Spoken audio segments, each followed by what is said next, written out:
Gold crash ರಹಸ್ಯ ಎಲ್ಲೆಲ್ಲೂ ಕೂಡ ಕೆವಿನ್ ವಾರ್ಷ್ ಭಯ ಶುರುವಾಗಿದೆ. ಗೋಲ್ಡ್ ಕ್ರಾಶ್ ರಹಸ್ಯ ಏನಪ್ಪಾ ಅಂತಂದ್ರೆ ಎಲ್ಲೆಲ್ಲೂ ಕೂಡ ಈಗ ಕೆವಿನ್ ವಾರ್ಷ್ ಭಯ ಶುರುವಾಗಿದೆ. ಗ್ಲೋಬಲ್ ಮಾರ್ಕೆಟ್ನಲ್ಲಿ ಕೆವಿನ್ ವಾರ್ಷ್ ಫೇಯರ್. ದಿಢೀರಂತ ರಾಕೆಟ್ ವೇಗದಲ್ಲಿ ಬಿದ್ದ ಚಿನ್ನ ಮತ್ತೆ ಬೆಳ್ಳಿಯ ದರ. ಚಿನ್ನ ಬೆಳ್ಳಿ ದರಗಳು 12 ತಿಂಗಳ ಕಾಲ ಬೀಳೋ ಮುನ್ಸೂಚನೆ ಇದೆ.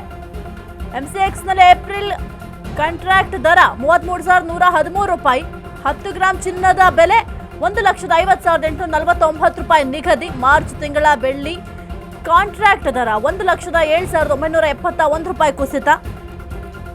ಇನ್ನು 2,91,922 ರೂಪಾಯಿ ಕ್ಷೀಣಿಸಿದೆ. SBI ಸಿಲ್ವರ್ ETF 20.50% ಪತನ. ICICI ಪ್ರುಡೆನ್ಷಿಯಲ್ ಸಿಲ್ವರ್ ETF 20.14% ಪತನ. ಇನ್ನು ಕೋಟಕ್ DSP ಏಡಿಲ್ ವಿಜ್ ಸಿಲ್ವರ್ ETF 19% ಪತನ. UTI ಮೋತಿಲಾಲ್ ಸಿಲ್ವರ್ ETF 19% ಪತನ ಆಗಿದೆ. ಇನ್ನು Nippon India ETF gold BS 10.52% ಪತನ. ICICI ಪ್ರುಡೆನ್ಷಿಯಲ್ ಗೋಲ್ಡ್ ETF 9ರಿಂದ 12% ಪತನ. ಆಕ್ಸಿಸ್ ಕೋಟಕ್ ಗೋಲ್ಡ್ ETF 9ರಿಂದ 12% ಪತನ.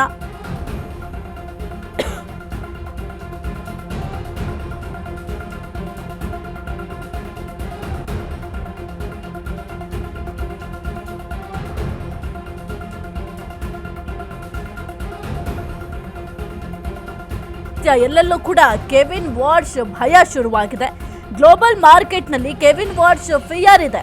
ದಿಢೀರಂತ ರಾಕೆಟ್ ವೇಗದಲ್ಲಿ ಚಿನ್ನ ಮತ್ತೆ ಬೆಳ್ಳಿಯ ದರ ಈಗ ಬಿದ್ದಿದೆ. ಚಿನ್ನ ಮತ್ತೆ ಬೆಳ್ಳಿಯ ದರಗಳು 12 ತಿಂಗಳ ಕಾಲ ಬೀಳೋ ಮುನ್ಸೂಚನೆ ಕೂಡ ಇದೆ. ಇನ್ನು ಎಂಸಿಎಕ್ಸ್ ನಲ್ಲಿ ಏಪ್ರಿಲ್ ಕಾಂಟ್ರಾಕ್ಟ್ ದರ 33,113 ರೂಪಾಯಿ ಕುಸಿತ. 10 ಗ್ರಾಂ ಚಿನ್ನದ ಬೆಲೆ 1,50,849 ರೂಪಾಯಿ ನಿಗದಿ. ಮಾರ್ಚ್ ತಿಂಗಳ ಬೆಳ್ಳಿ ಕಾಂಟ್ರಾಕ್ಟ್ ದರ 1,07,971 ರೂಪಾಯಿ ಕುಸಿತ. ಇನ್ನು 2,91,922 ರೂಪಾಯಿಗೆ ಕೆಜಿ ಬೆಳ್ಳಿಯ ಬೆಲೆ ಕ್ಷೀಣಿಸಿದೆ. SBI ಸಿಲ್ವರ್ ETF 20.50% ಪತನ. ICICI ಪ್ರುಡೆನ್ಷಿಯಲ್ ಸಿಲ್ವರ್ ETF 20.14% ಪತನ ಆಗಿದೆ. ಇನ್ನು ಕೋಟಕ್ ಆಗಿರಬಹುದು, DSP ಏಟಿಲ್ ವಿಜ್ ಸಿಲ್ವರ್ ETF 19% ಪತನ ಆಗಿದೆ.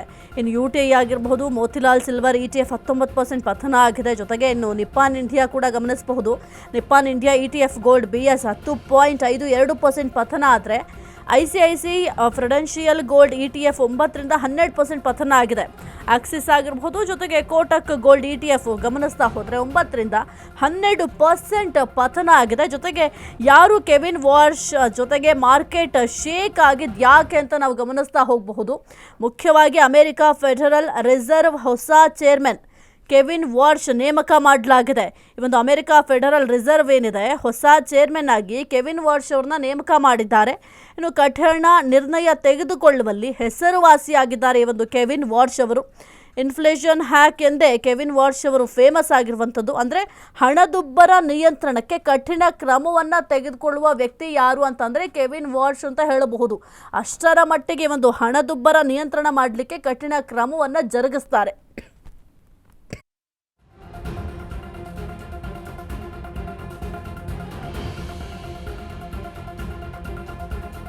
ಅಮೆರಿಕ ಫೆಡರಲ್ ರಿಸರ್ವ್ ಮಾಜಿ ಗವರ್ನರ್ ಆಗಿರುವ ಕೆವಿನ್ ವಾರ್ಷ್ ಇದೀಗ ಚೇರ್ಮನ್ ಹುದ್ದೆಗೆ ಕೆವಿನ್ ವಾರ್ಷ್ ಹೆಸರನ್ನು ಟ್ರಂಪ್ ಅವರು ಘೋಷಣೆ ಮಾಡಿದ್ದಾರೆ.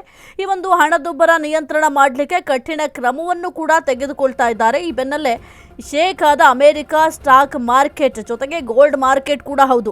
ಇದು ಗ್ಲೋಬಲ್ ಗೋಲ್ಡ್ ಸಿಲ್ವರ್ ಮಾರ್ಕೆಟ್ ಮೇಲೂ ಕೂಡ ಪ್ರತಿಕೂಲ ಪರಿಣಾಮವನ್ನು ಬೀರುತ್ತೆ. ಹಾಗಾಗಿ ಇಷ್ಟರ ಮಟ್ಟಿಗೆ ಈ ಒಂದು ಬೆಲೆ ಕಡಿಮೆ ಆಗೋದಾಗಿರ್ಬೋದು ಅಥವಾ ಬೆಲೆ ಕುಸಿತ ಆಗ್ತಾ ಇರೋದಾಗಿರ್ಬೋದು, ಅದೆಲ್ಲವೂ ಕೂಡ ಆಗ್ತಾ ಇದೆ. ಸದ್ಯಕ್ಕೆ ಒಂದು ಹಣದುಬ್ಬರವನ್ನು ನಿಯಂತ್ರಣ ಮಾಡಲಿಕ್ಕೆ ಕೆಲವೊಂದಿಷ್ಟು ಕಠಿಣ ಕ್ರಮವನ್ನು ಜರುಗಿಸ್ತಾರೆ.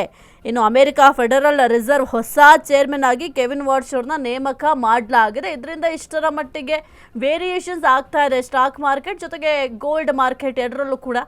ಸದ್ಯಕ್ಕೆ ಒಂದು ಚಿನ್ನ ಮತ್ತು ಬೆಳ್ಳಿಯ ದರ ಬಹಳ ಕಡಿಮೆ ಆಗ್ತಾ ಇದೆ. ಬಹಳ ಅಂತಂದರೆ ತೀರಾ ಕಡಿಮೆ ಅಲ್ಲ, ಅಟ್ಲೀಸ್ಟ್ ಅಂದರೆ ನಾವು ದಿನನಿತ್ಯವೂ ಕೂಡ ಗಮನಿಸ್ತಾ ಇದ್ದಿದ್ದು ಈ ಒಂದು ಚಿನ್ನ ಮತ್ತು ಬೆಳ್ಳಿಯ ದರ ದಿನದಿಂದ ದಿನಕ್ಕೆ ಹೆಚ್ಚಾಗುತ್ತೆ ಅಂತ ಹೇಳ್ತಾ ಇದ್ವಿ. ಆದರೆ ಈಗ ಸ್ವಲ್ಪ ಪ್ರಮಾಣದಲ್ಲಿ ಕುಸಿತ ಕಾಣ್ತಾ ಇದೆ. ಇದರಿಂದ ಮಧ್ಯಮ ವರ್ಗದವ್ರಿಗೆ ಬಹಳ ಖುಷಿ ಆಗ್ತಿದೆ. ಅಟ್ಲೀಸ್ಟ್ ನಾವು ಈಗಲಾದರೂ ಸ್ವಲ್ಪ ಚಿನ್ನ ಮತ್ತು ಬೆಳ್ಳಿಯನ್ನು ಖರೀದಿ ಮಾಡಬಹುದಲ್ಲ ಅಂತ. ಆದರೆ ಈ ಒಂದು ಶೇರ್ ಮಾರ್ಕೆಟ್ ಆಗಿರ್ಬೋದು ಅಥವಾ ಗೋಲ್ಡ್ ಮಾರ್ಕೆಟ್ನಲ್ಲಿ ಇನ್ವೆಸ್ಟ್ ಮಾಡಿರೋರಿಗೆ ಇದು ಬಹಳ ಒಂದು ಶಾಕಿಂಗ್ ನ್ಯೂಸ್. ಇಷ್ಟರ ಮಟ್ಟಿಗೆ ಕಡಿಮೆ ಆಗುತ್ತೆ ಅಂತ ಯಾರೂ ಕೂಡ ಎಣಿಸಿರಲಿಲ್ಲ.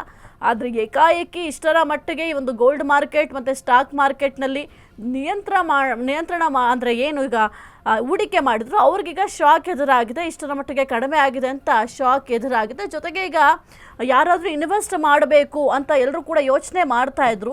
ಯಾಕೆಂತಂದರೆ ಹೆಚ್ಚಾಗ್ತಾ ಇತ್ತು ಈ ಒಂದು ಮತ್ತು ಚಿನ್ನ ಮತ್ತು ಬೆಳ್ಳಿಯ ದರ ದಿನದಿಂದ ದಿನಕ್ಕೆ ಹೆಚ್ಚಾಗ್ತಾ ಇದ್ದಿದ್ದ ರೀಸನ್ನಿಂದ ನಾವು ಕೂಡ ಇನ್ವೆಸ್ಟ್ ಮಾಡೋಣ ಅಂತ ಕೆಲವೊಂದಿಷ್ಟು ಜನ ಪ್ಲಾನ್ ಮಾಡ್ತಾ ಇದ್ರು. ಆದರೆ ಈಗಲೂ ಅವ್ರಿಗೂ ಕೂಡ ಒಂದು ದೊಡ್ಡ ಶಾಕಿಂಗ್ ನ್ಯೂಸ್. ಒಂದು ವೇಳೆ ಏನಾದರೂ ಅವರು ಇನ್ವೆಸ್ಟ್ ಮಾಡಿದರೆ ಬಹುದೊಡ್ಡ ಲಾಸ್ ಕೂಡ ಆಗ್ತಾ ಇತ್ತು. ಸದ್ಯಕ್ಕೆ ಇಷ್ಟರ ಮಟ್ಟಿಗೆ ಯಾಕೆ ಹೆಚ್ಚಾಗ್ತಾ ಇದೆ ಅಥವಾ ತೊಂದರೆಗಳಾಗ್ತಾ ಇದೆ, ಚಿನ್ನ ಮತ್ತು ಬೆಳ್ಳಿಯ ದರ ಕಡಿಮೆ ಆಗ್ತಾ ಇರೋದು ಯಾಕೆ ಅಂತ ಈಗ ಶೇರ್ ಮಾರ್ಕೆಟ್ನಲ್ಲಿ ಬಹಳ ಚರ್ಚೆ ಮಾಡ್ತಾ ಇದ್ದಾರೆ. ಯಾವ ಕಾರಣಕ್ಕೆ ಇಷ್ಟರ ಮಟ್ಟಿಗೆ ಚಿನ್ನ ಮತ್ತು ಬೆಳ್ಳಿಯ ದರ ಕಡಿಮೆ ಆಗ್ತಾ ಇದೆ ಅಂತಂದರೆ ಅಮೆರಿಕ ಫೆಡರಲ್ ರಿಸರ್ವ್ ಹೊಸ ಚೇರ್ಮನ್ KVN ವಾರ್ಷ್ ಅವ್ರನ್ನ ನೇಮಕ ಮಾಡಿರೋದೇ ಇಷ್ಟೆಲ್ಲ ಬದಲಾವಣೆಗೆ ಕಾರಣ ಆಗಿರುವಂಥದ್ದು. ಇನ್ನು ಕಠಿಣ ನಿರ್ಣಯವನ್ನು ತೆಗೆದುಕೊಳ್ಳುವಲ್ಲಿ ಕೆವಿನ್ ವಾರ್ಷ್ ಅವರು ಹೆಸರುವಾಸಿ. ಮುಖ್ಯವಾಗಿ ಹಣದುಬ್ಬರ ನಿಯಂತ್ರಣ ಮಾಡಬೇಕು ಅಂತಂದರೆ ಏನು ಮಾಡಬೇಕು, ಅದಕ್ಕೆ ಬೇಕಾದಂತಹ ಕೆಲವೊಂದಿಷ್ಟು ಕಠಿಣ ಕ್ರಮವನ್ನು ಜರುಗಿಸುವಲ್ಲಿ ಬಹಳ ಒಂದು ಸೂಕ್ತ ವ್ಯಕ್ತಿ ಅಂತಂದರೆ ಕೆವಿನ್ ವಾರ್ಷ್ ಅಂತ ಹೇಳಲಾಗುತ್ತೆ. ಸದ್ಯಕ್ಕೆ ಕೆವಿನ್ ವಾರ್ಷ್ ಅವರ ನೇಮಕ ಮಾಡಿರೋದ್ರಿಂದ ಇಷ್ಟೆಲ್ಲ ಬದಲಾವಣೆಗಳು ಮಾರ್ಕೆಟ್ನಲ್ಲಿ ಆಗ್ತಾ ಇದೆ. ಇನ್ನು ಅಮೆರಿಕ ಫೆಡರಲ್ ರಿಸರ್ವ್ ಮಾಜಿ ಗವರ್ನರ್ ಆಗಿದ್ದರು ಕೆವಿನ್ ವಾರ್ಷ್ ಅವರು. ಇದೀಗ ಚೇರ್ಮನ್ ಹುದ್ದೆಗೆ ಕೆವಿನ್ ವಾರ್ಷ್ ಹೆಸರನ್ನು ಟ್ರಂಪ್ ಅವರೇ ಸ್ವತಃ ಘೋಷಣೆ ಕೂಡ ಮಾಡಿದ್ದಾರೆ. ಈ ಬೆನ್ನಲ್ಲೇ ಸ್ಟಾಕ್ ಮಾರ್ಕೆಟ್ ಆಗಿರಬಹುದು ಅಥವಾ ಗೋಲ್ಡ್ ಮಾರ್ಕೆಟ್ ಎರಡೂ ಕೂಡ ಶೇಕ್ ಆಗ್ತಾ ಇದೆ. ಇದು ಗ್ಲೋಬಲ್ ಗೋಲ್ಡ್ ಸಿಲ್ವರ್ ಮಾರ್ಕೆಟ್ ಮೇಲೂ ಕೂಡ ಪ್ರತಿಕೂಲ ಪರಿಣಾಮವನ್ನು ಬೀರ್ತಾ ಇದೆ. ಹಾಗಾಗಿ ಮತ್ತು ಚಿನ್ನ ಮತ್ತು ಬೆಳ್ಳಿಯ ರೇಟ್ ಕಡಿಮೆ ಆಗ್ತಾ ಇದೆ. ಇನ್ನೂ 2 ತಿಂಗಳ ಕಾಲ ಇದೇ ರೀತಿ ಮುಂದುವರಿಯುವ ಚಾನ್ಸಸ್ ಇದೆ. ಆದರೆ ಏನು ಬೇಕಾದರೂ ಆಗಬಹುದು. ಈ ಒಂದು ಗೋಲ್ಡ್ ಮಾರ್ಕೆಟ್ನಲ್ಲಿ ಇವತ್ತು ಕಡಿಮೆ ಆಗಿದೆ, ಮತ್ತೆ ನಾಳೆ ಜಾಸ್ತಿ ಆದರೂ ಆಗಬಹುದು ಅಥವಾ ಇನ್ನೂ ಕಡಿಮೆ ಆಗಬಹುದು.